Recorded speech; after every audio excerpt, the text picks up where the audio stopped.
यह ऐसा परम धर्म है, कोई भी इस धर्म में चलने वाले को परास्त नहीं कर सकता।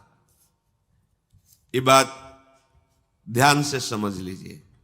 जैसे कोई बहुत बड़ा तांत्रिक है और वो भूतों को वश में करने वाला है और तुम्हारे ऊपर भूत लगा दे, तंत्र के द्वारा मारण मूठ या कोई शाप या किसी तरह का अमंगल, ध्यान दीजिए, ये इस धर्म की बड़ी महिमा है। यदि आप भगवद आश्रित हैं, नाम जप कर रहे हैं, तो ना माया का कपट चलेगा, ना किसी का तंत्र तुम्हारे ऊपर चलेगा, ना किसी का कोई मारण मंत्र चलेगा, ना कोई भूतावेश तुम पर आविष्टित कर सकता है, ना किसी भी तरह की कोई विष आदि की। यदि आप सच्चे हृदय से भगवान की शरण में हो तो तुम्हारे ऊपर विष का भी प्रभाव खवाया जाएगा, विष वो हो जाएगा स्वास्थ्य वर्धक अमृत। गरल सुधा, गोस्वामी जी कह रहे, रिपु करहि मिताई, गोपद सिंधु अनल शीतलाई। जो भगवान का आश्रित जन होता है उसको विष भी अमृत हो जाता है। अगर उससे दुश्मनी करेगा ना कोई और उसका बुरा चाहेगा, वो जितना कुप्रचार करेगा, निंदा करेगा, उतने उसका यश बढ़ेगा। अगर वो आग लगा देगा तो उसके शरीर में चंदन से भी बढ़कर शीतलता का काम आग करेगी। जो भगवद आश्रित है, श्री हरिराम व्यास जी ने भी प्यारी जू के चरणों के आश्रित जनों को पुष्ट करने के लिए बताया कि राधा प्यारी के चरणारविंद शीतल सुखदाई, कोटि चंद मंद करत नख विद जुन्हाई। श्री राधा प्यारी के चरणारविंद शीतल सुखदाई। शाप ताप रोग शोक दारुण दुखारी, लाल इष्ट दुष्ट दलन कुंज भवन चारी। हमारी गोरी भोरी प्रियाजू के गोरे चरणारविंद का जिसने आश्रय ले लिया है, शरणागति ले ली है और राधा राधा नाम जप करता है, तो किसी भी ऋषि का साप उस पर लागू नहीं होगा। हरिराम व्यास जी कह रहे ये विशाखा सखी के अवतार है, कह रहे शाप कोई लागू नहीं होगा उसके ऊपर। ताप दैविक भौतिक ताप उसका स्पर्श नहीं कर सकता। कोई भी पाप उसे अपने अधीन नहीं कर सकता। किसी का भी तंत्र मंत्र उसके ऊपर लागू नहीं हो सकता, क्योंकि ये चरणारविंद लालजू के भी इष्ट है और ये चरणारविंद दुष्टों की दुष्टता का दलन करने वाले और हृदय में प्रेम प्रकाशित करने वाले हैं। कोई भी भयानक से भयानक रोग तुम्हारे शरीर पर हो सकता है, पर वो तुम्हें अधीन नहीं कर पाएगा। शाप ताप रोग शोक, बड़ी से बड़ी हानि होने पर भी तुम्हें शोक स्पर्श नहीं करेगा। प्यारी जू के चरणों का जिसने आश्रय ले लिया है, ये ऐसा परम धर्म है कि इसके आश्रित को कोई भी तंत्र मंत्र मूठ मारण भूत प्रेत पिशाच पिशाचनी कोई भी नहीं स्पर्श नहीं कर सकता। ध्यान रखना। हां, अपना कल्याण कराने के लिए सामने आ सकता है, क्योंकि नाम जापक ही सबके कल्याण का सामर्थ्य भाव रख सकता। जो निरंतर नाम जप करता है उसमें सब सामर्थ्य आ जाती है। एक बार भाई जी से हनुमान प्रसाद पोद्दार जी समुद्र के किनारे बैठे नाम जप कर रहे थे, तो देखा एक सफेद पोशाक पहने हुए पाग बांधे हुए पारसी वेशभूषा में सामने खड़े हैं। भाई जी ने सदाचार के कारण कहा, बाबूजी क्यों खड़े हो, बैठ जाइए। तो उनका आप बोले तो मेरे में सामर्थ्य है आपसे बात करने की, डरना नहीं आप। भाई जी ने कहा मैं क्यों डरूंगा, आप कोई भयावह थोड़ी लग रहे हैं। बोले लग नहीं रहा, लेकिन भयावह हूं, मैं प्रेत हूं। भाई जी तो कोई बात नहीं। जो भगवत भजन में ये सब कई जगह ऐसा घटना में, गंगा किनारे जैसे श्मशान है, ऐसा नहीं कि प्रेत योनि नहीं होती, होती है, पर वो प्रभाव नहीं दिखा सकती। ऐसे प्रत्यक्ष देखा है। भाई जी ने कहा कि तो आप हमारे पास क्यों आए हो? बोले अपना उद्धार कराने के लिए। मुझे गीता कंठस्थ है, बहुत से शास्त्र कंठस्थ हैं, पर कुछ ऐसी मेरे से गलतियां हो गई जिनके परिणाम रूप मुझे प्रेत योनि प्राप्त हुई है। फिर मुझे आंतरिक संकेत हुआ है कि आप हमारा कल्याण कर सकते हो। भाई जी ने कहा तो बड़े आश्चर्य की बात है कि आपको गीता कंठस्थ है और फिर आप प्रेत योनि में गीता के एक श्लोक बोल दे तो प्रेत तो मुक्त हो जाता है। बोले मुझे से कुछ ऐसे भयानक अपराध हो गए, जैसे गुरुद्रोह है, वैष्णव अपराध, ये बड़े भयानक अपराध होते हैं। जब किसी का पतन होना होता है तो माया यही खेल खिलवाती है, क्योंकि और सब पाप है वो दरस परस अगनाश, गुरुजनों के संतों के दर्शनों से ही नष्ट हो जाते हैं। लेकिन संत द्रोह, नाम जापक, वैष्णव द्रोह, गुरु अवज्ञा, गुरुद्रोह, ये भयानक अपराध होते हैं, इनसे दुर्गति हो जाती है। तो अपना कल्याण करने के लिए कोई ऐसा भले नहीं तो किसी भी भक्त के सामने, भगवद आश्रित नाम जापक के सामने किसी का चेटक नहीं चलता है। जिसने भगवान नाम को और भगवद आश्रय को स्वीकार कर लिया, उसे कभी कहीं भी कोई डिगा नहीं, और उसके सामने छल कपट नहीं चल पाएगा। एक श्री मथुरादास जी नाम के महापुरुष हुए हैं, तो बस कहे तिजारे मांझ भक्ति रस रास करिए एक बात ताको प्रगट सुनाइए। आयो बेशधारी को करे सालिग्राम सेवा, डोलत सिंहासन पे आन भीर छाइए। स्वामी के जो शिष्य भयो तीनों के भाव देखी, वाही को प्रभाव आए कहो ही भाई। नेक आप चलो उरीति को बिलो किए जू, बड़े सर्वज्ञ कही दुखे नहीं जाए। मथुरादास जी तिजारी ग्राम में निवास करते थे। वैसे संतों का जो ग्राम में निवास होता है वो जगत मंगल की भावना से होता है। किसी भी गांव में जहां जो संत वास्तविक भगवत प्रेमी रहते हैं, वहां से भिक्षा लेकर उनको निष्पाप करते हैं, शिक्षा देकर के भगवत प्राप्ति कराते हैं, क्योंकि उनके श्रीमुख से नाम कीर्तन भगवत चर्चा होती ही रहती है। नंद नंदन की अनन्य उपासना करते थे। ये राजस्थान में ग्राम है तिजारे में, वहां वो रहते थे। जो भी समीप आता वो कुछ ही दिनों में ऐसा भक्ति रंग में रंग जाता, कुछ प्रभु के नाम में प्रीति हो जाती, समस्त असद आचरण छोड़ देता। बहुत से शिष्य हो गए, बहुत से अनुयायी हो गए, पर जो वास्तविक भजन नहीं करते हैं, भेष धारण करके संत का ठग वृत्ति रखते हैं, उनका अलग प्रभाव होता है। वो ज्यादा दिन चलता नहीं है। हम कहते हैं नाम घोष से क्या नहीं हो जाएगा, नाटक करने की क्या जरूरत है। अरे हम प्रभु के बहुत बड़े प्रिय दास हैं, जो कुछ चाहिए प्रभु अपने आप देंगे। काहे किसी के आगे नाटक करे, छल फैला। किसके आगे? जो बेचारे हैं, ये सब मारे हुए हैं कर्मों के, भोग वासना से जल रहे हैं, और तुम भगवत पार्षद हो करके बात बनी नहीं। तो एक उसी नगर में उनका प्रभाव सुनकर भेषधारी जो बहुत बड़े तांत्रिक थे, मारण आदि का प्रयोग करने में बड़े सफल थे, पर भेष साधु का रखे हुए थे, अपना प्रभाव दिखाने के लिए वहां उस गांव में पहुंचे। पहचानना बड़ा कठिन होता है। साधु और वेशधारी दोनों में पहचान बहुत कठिन होती। जब तक आप साधु नहीं हो तब तक आप साधु को नहीं पहचान सकते हो, क्योंकि जो वेशधारी स्वांग करेगा वो साधु से भी अच्छा करने की चेष्टा करेगा, क्योंकि स्वांग कर रहा है ना, तो बड़े बड़े भ्रमित हो जाते हैं।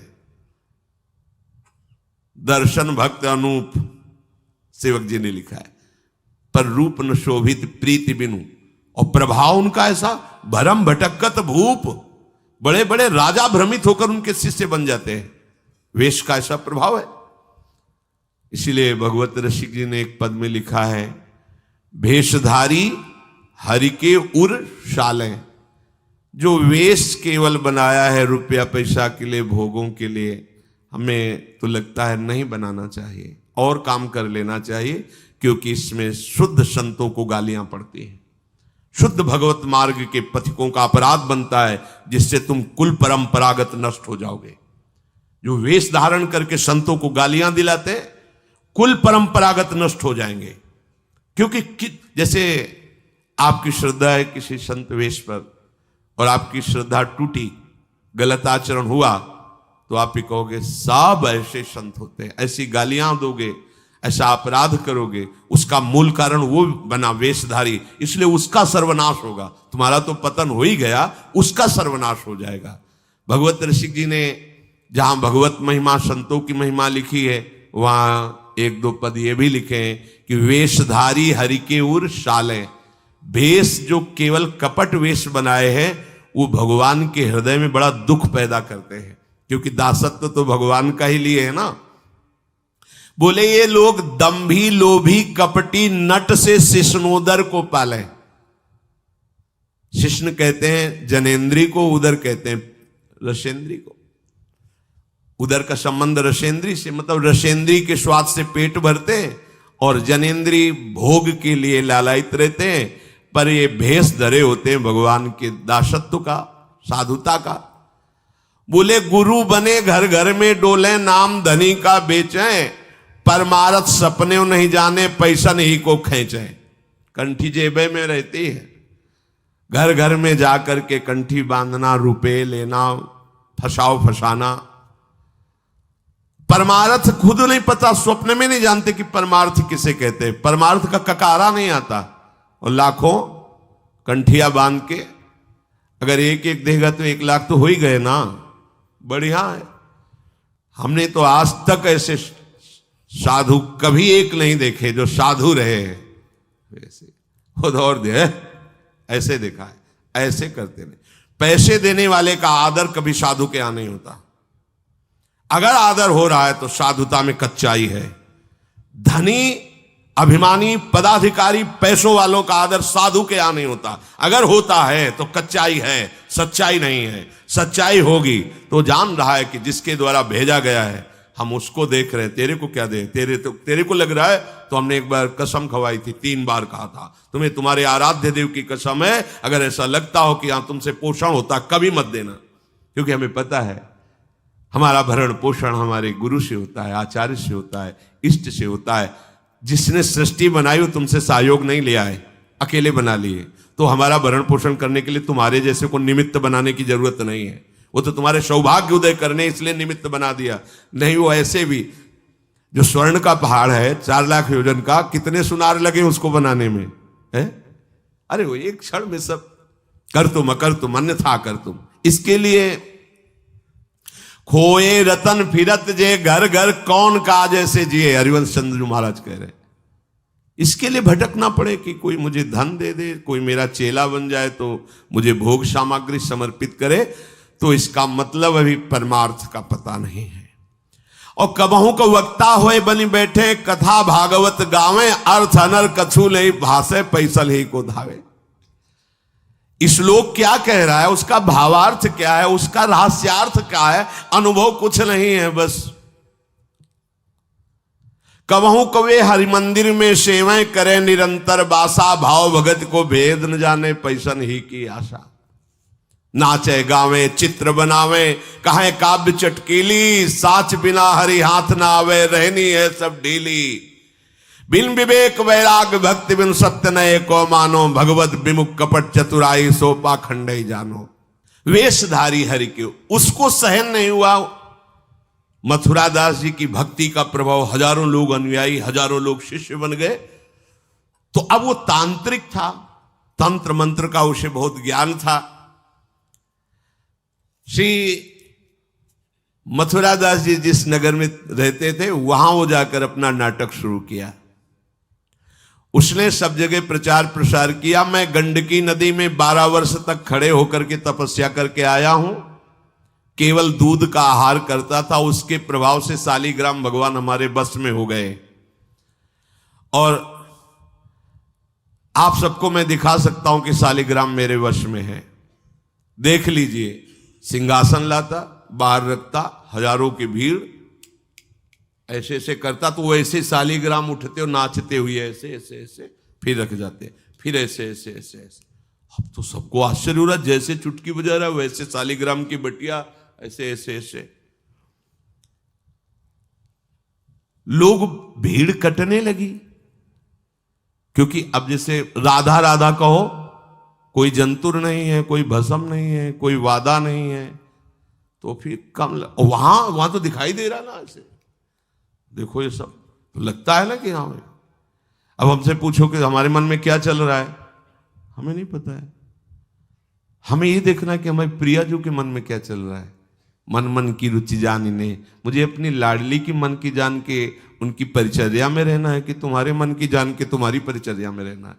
हाँ, तुम यदि मन से ऊपर उठना चाहते तो हमारी बात मान लो, मन को अधीन करके, और मन के अधीश्वर भगवान में तुम्हारा प्रेम हो जाए, तुम्हारा जीवन कृतार्थ हो जाए। अब वहां नाम नंद नंदन का भजन पद्धति, तो जो कमजोर लोग थे उन्होंने कहा कि आज तक कोई चमत्कार तो दिखाया नहीं मथुरा दास जी ने। देखो ये हैं संत, 12 वर्ष से दूध पी के गंडकी नदी, 12 मिनट भी नहीं खड़ा होगा कभी।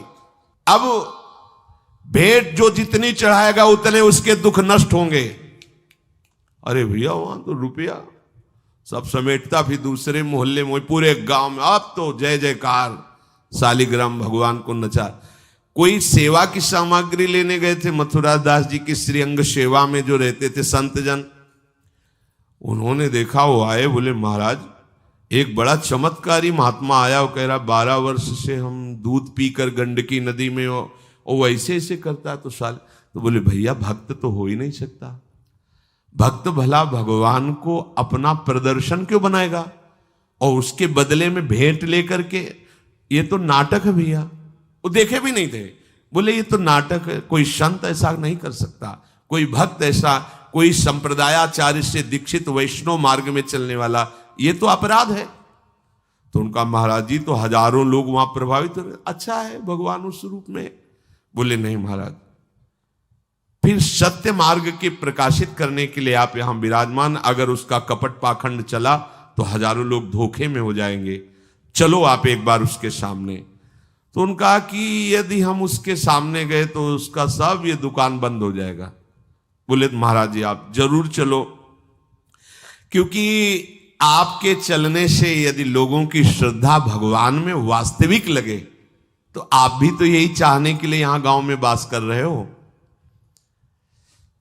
उनको बड़ा दुख हुआ कि एक तो उसको दुख होगा, उसका नाटक बंद होगा, दूसरा कि वो जान क्यों नहीं रहा है जिन भगवान को तुम नचा रहे हो, अगर वास्तविक उनके तुम सेवक बन जाओ तो तुम्हें सब कुछ प्राप्त हो जाएगा। शालिग्राम भगवान श्री हरि ही है, कोई और नहीं है। पर बहुत जब उन्होंने कहा तो कहा चलो अच्छा, तो पाए परि गए लेके जाए ढिग ठाढ़े भये, चाहत फिरायो पे न फिरे सोच पर्यो है, जान गयो आप कछु याही को प्रताप ये पे, मारो करि जाप यो विचार मन धर्यो है, मुठी ले चलाई भक्ति तेज आगे आई नाही, वाही लपटाई भयो ऐसो मानो मर्यो है, हुए करि दयाल जा जीवायो समझायो, प्रीति पंथ दर्शायो ही भायो शिष्य कर्यो है। सभी शिष्यों ने चरण पकड़ करके मथुरा दास जी को मनाया कि आप वहां चले। तो आप गए, सादे वस्त्र एकदम सहज स्वरूप साधु का, जाके भीड़ भी इनके साथ है कि भाई मथुरा, उनका भी प्रभाव था तो बहुत सी भीड़ साथ गई। जाकर के गांव वालों ने कहा कि भैया वो आप जो स्वामी जी दिखाते थे शालिग्राम भगवान का चमत्कार वो दिखाइए, हमारे गुरुजी आए हुए हैं। ये तो उसने जाना था कि महिमावान है तभी तो वो आया था, पर उसको ये पता नहीं था कि हमारा प्रोग्राम इनके सामने नहीं चल पाएगा, क्योंकि भगवान नाम जापक के आगे कोई तंत्र मंत्र, कोई श्राप पाप ताप ये सब नहीं, वास्तविक जो भगवत मार्ग में है। अब उसने निकाला सिंहासन और पूरा सब शालिग्राम जी को, तो केवल चुटकी ही बज रही थी, शालिग्राम भगवान वहीं बैठे थे।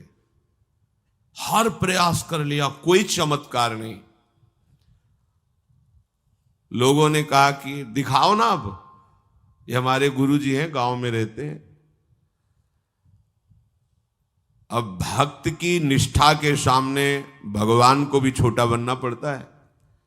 इतने महान भगवान भक्त बलि जी के सामने बामन बन के भीख मांगने के लिए गए। भक्ति निष्ठा जीत सकते थे, आज्ञा दे सकते थे, ना आज्ञा दी और ना विजय प्राप्ति की। भिक्षा में मांग करके दिया माता अदिति को कि आपकी चाह है कि राज्य पद देवराज को मिले, तो आपकी आराधना से मैं जाऊंगा, पर वो मेरा भक्त है, ना युद्ध करूंगा ना आज्ञा दूंगा, पर मांग के लाऊंगा। भगवान भिक्षुक बन के गए।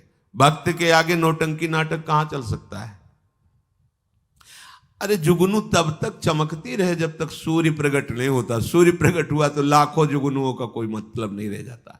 नौटंकी नाटक, ये साधुता का भेष धर के कितने दिन चलेगा? जिस दिन पोल खुलेगी ना, उस दिन सब नष्ट हो जाएगा, सब नष्ट हो जाएगा। लोग परलोक तो पहले ही नष्ट हो चुका था। पाखंड न करे। हम कह रहे हैं तुम्हें धन चाहिए, तुम्हें सम्मान चाहिए, राम राम भजो, कृष्ण कृष्ण भजो, हरि हरि भजो, विश्व नमन करेगा, ईमानदारी से भजो। हमने ऐसे संत भगवान देखे, ककहरा नहीं पड़े, कुछ नहीं जानते, बस एक ओम, दुई ओम, तीन ओम, चार ओम ऐसे जपते, और लोग न्यौछावर थे, सीधे सरल ओम ओम, राम राम, कृष्ण कृष्ण, साफ सिद्ध। कबीरदास जी जैसे वहां पर राम राम राम राम। श्री स्वामी सत्संगानंद जी महाराज बक्सर, बस इतने। जब कोई बेटा राम राम, ऐसे लगते थे कि मतलब इनको पी जाएं, अपने हृदय में रख ले। इतने दुलारे वयोवृद्ध थे, ऐसा सुंदर रूप, ऐसी कोमलता, ऐसा आकर्षण, राम राम राम राम। अरे प्रभु के नाम में क्या नाटक करने की जरूरत क्या है? पाखंड कर। प्रभु महालक्ष्मीपति हो, तुम्हें लक्ष्मी ही चाहिए तो वो सब दे देंगे। काहे को नाटक करे? काहे को किसी को भ्रम में डाले? तुम भ्रम में हो, दूसरे, अरे भैया तुम राम राम जपो, कृष्ण कृष्ण जपो, तुम्हारा मंगल इसी, बस इसी में मंगल होगा, दूसरा मंगल कर ही नहीं सकता। अब उनके प्रभाव से उनका कुछ नहीं हुआ। अब तो लोग कहने लगे दिखाओ ना, इसका मतलब तुम नाटक कर रहे थे।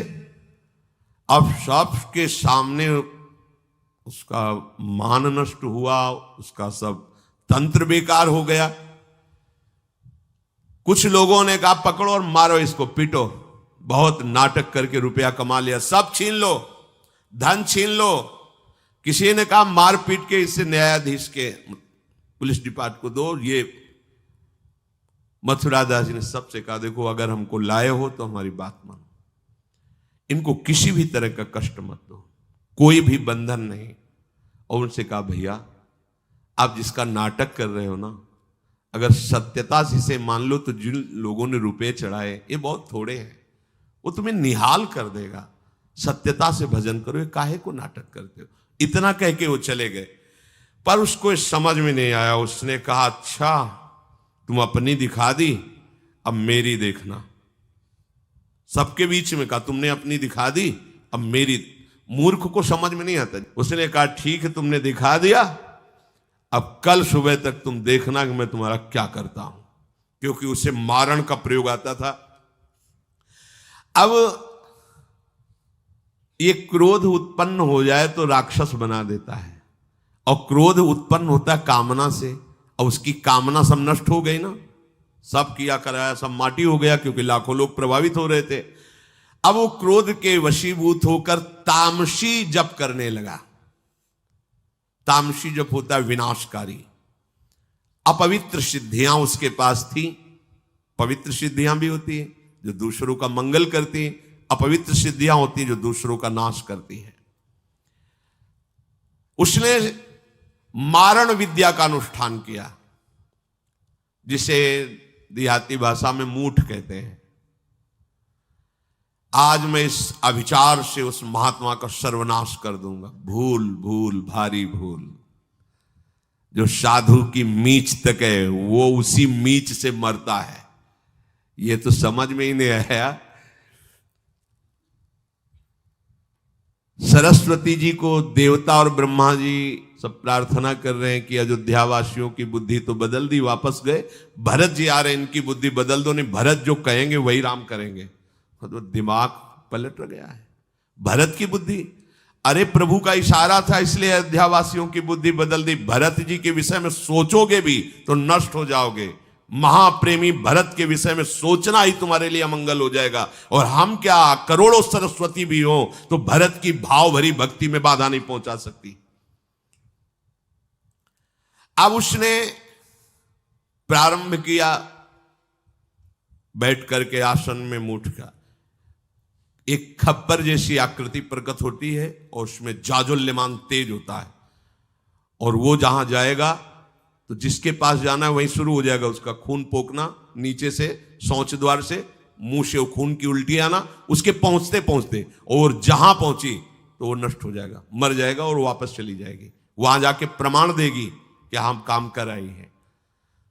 वहां भक्तों ने देखा कि एक खप्पर में आग जलती हुई राउंड राउंड ऐसे गोला होता, तो जाके कहा मथुरा दास जी ये उसकी चलाई हुई मूठ है, तुम कुछ परेशान मत हो, यहां कुटिया की डेहरी में भी प्रवेश नहीं करेगी। अब वो आकर के मारण बस वहां घूम रहा है। मथुरा दास जी निकल के आए, हाथ जोड़ा, क्योंकि सब मंत्र सब सिद्धियां भगवान की, तो ना चाहे पवित्र हो या अपवित्र हो, तो उन्होंने कहा तुम सर्वज्ञ भगवान की ही शक्ति से संपन्न हो, तुम जानती हो कि हमारा कोई अपराध है क्या? अगर अपराध है तो हम बाहर निकल के आते हैं, आप हमें नष्ट कर दो। यदि अपराध नहीं है तो जिसके द्वारा किया गया उसको दंड दो। तुरंत मूठ वापस हुई, कोई मंत्र मंत्र नहीं पड़ा, तुरंत वो मारण वापस हुआ। उधर शुरू हो गया उसका खून, नीचे से ऊपर से, जैसा इनके जैसे काशी नरेश को जब पौंड्रक राजा के साथ भगवान ने उद्धार किया तो उसके लड़के का नाम था सुदक्षिण। वो पंडितों से विला बोला ऐसा मारण प्रयोग कर सकते हो कि द्वारिका को मैं द्वारिकाधीश नष्ट कर दे। मंत्र में ताकत होती पर उनको ये पता नहीं था जिससे मंत्र प्रकट हुए भला उन पर कैसे प्रभाव चले। उन्होंने कहा हाँ, तो उनका भारी दक्षिणा देंगे। तो काशी में अनुष्ठान शुरू हो गया और प्रकट हुई कृत्या। ऐसा नहीं, मंत्रों में ताकत होती है। पर भगवान शिव ने प्रकट होकर कहा था कि जो ब्राह्मण भक्त नहीं है, जो ऋषि भक्त नहीं, उसी पर ये मारण का प्रयोग काम करेगा, अन्यथा नहीं। तो भगवान का नाम ही नमो ब्रह्मण्य देवाय गो ब्राह्मण हिताय च। अब मारण कृत्यारूप रखकर द्वारिका को जलाने के लिए गई। द्वारिकावासी भागे, भगवान से कहा, भगवान ने सुदर्शन जी को आज्ञा किया करो हिसाब। भगाते हुए कृत्या को ले गई तो कृत्या ने पहले उन ब्राह्मणों को मारा, तो दक्षिण को मारा, फिर सुदर्शन ने कृत्या को नष्ट किया और पूरी काशी में आग लगा दी। ये भागवत में वर्णन है। भगवत भक्त या प्रभु के ऊपर कोई मारण चलेगा क्या? वो मारण उसी बाबा जी के पास जो नौटंकी कर रहे थे शालिग्राम के नचा, अब तो त्राहिमाम मच गया। और वो संत भगवान गए, क्योंकि पता था कि बचेगा नहीं, मंत्र का प्रयोग है। गए और भगवान नाम उच्चारण किया, कृष्ण कृष्ण कृष्ण। नंद नंदन के उपासक थे और मूठ से कहा शांत हो जाओ। भक्त की आज्ञा का पालन हर मंत्र करेगा, क्योंकि मंत्राधिष्ठात्र भगवान का आदेश है। शांत हो गई मूठ और उनसे कहा भैया देखा, तुम्हारा ही मंत्र तुम्हारे को अभी मार देता, अब सुधर जाओ। मतलब मृत्यु दशा को प्राप्त हो गए थे। संतों के हृदय में बदला लेने की कहीं कोई वृत्ति नहीं होती। संत कभी नाराज होते हैं तो उसमें मूल देख लेना आप विचार करके। आप जब अपना अमंगल करना अपना, तब वो आपसे नाराज होंगे। अगर आप उनका कोई कष्ट, वो नाराज नहीं होंगे, वो सह जाएंगे और आपका मंगल मनाएंगे। जब आप अमंगल अपना कर, तब वो डांटते हैं। अगर आप वो ये देख लें कि आप प्रहार कर रहे हो तो फिर वो नहीं, फिर तो तुम्हारा मंगल मनाएंगे, आप उनको मारो, कभी डांटेंगे नहीं। बड़ा कोमल चित्त संतों का होता है। संतों के हृदय को केवल संत ही जान सकते हैं। अगर एक संत भगवान जा रहे थे गंगा के किनारे, तो किसी के कपड़ा फैले थे, धोबी ने दो को फैलाया था, वो तो अपने मस्ती में थे, पैर पड़ा तो वही डंडा लेके दौड़ा जो जिससे कपड़ा छाटता था। भगवान ने तुरंत सुदर्शन चक्र का स्मरण किया, फिर चक्र से कहा अंतर्ध्यान हो जाओ। तो रुक्मिणी जी ने पूछा, प्रभु ये लीला तो किसी भक्त की रक्षा के लिए होती, फिर आपने क्यों रोक लिया? बोले जब वो डंडा लेके दौड़ा तो महात्मा जी भी उठा पटक दिए, घूंसा चला रहे थे, तो हमने कहा सुदर्शन की जरूरत नहीं है, दोनों बराबर ही है। साधु यदि क्षमा कर दे तो होश में हो जाना, अगर वो डांट दे फटकार दे तो निर्भय हो जाना, बच गए। और अगर वो मौन होकर के क्षमा कर दे, कुछ ना बोले, तो उमा क्षमा श्राप होते भारी, फिर जो मालिक हिसाब करेंगे फिर वो सह नहीं पाओगे। इसीलिए भगवत प्रेमी महात्माओं का कोई अपराध न मने, भगवान से मनाना चाहिए कि हे नाथ, मेरी कभी बुद्धि ऐसी मलिन न हो जाए कि आपके नाम जापक, आपके प्रेमी संतों के प्रति हमारा द्रोह भाव हो। भगवान का चरणामृत उतारा, शालिग्राम का उसको पिवाया और बैठा ला और कहा, देखो जिन प्रभु की आराधना प्रभु को अधीन कर लेती है, प्रभु के धाम की प्राप्ति कराती, तुम चंद रुपयों के लिए नाटक कर रहे हो। आज से ऐसा वो चरणों में गिरा, कहा महाराज वास्तविक न मैं कभी 12 वर्ष गंडकी नदी में खड़ा हुआ हूं, न कभी दूध पिया हूं, मुझे पैसा कमाने का रास्ता अच्छा समझ में आया, इसलिए आज से मैं वास्तविक आपके चरणों का शिष्य बन करके भजन करूंगा, और हमारे द्वारा जो भी गलती हुई आप उसे क्षमा कीजिए।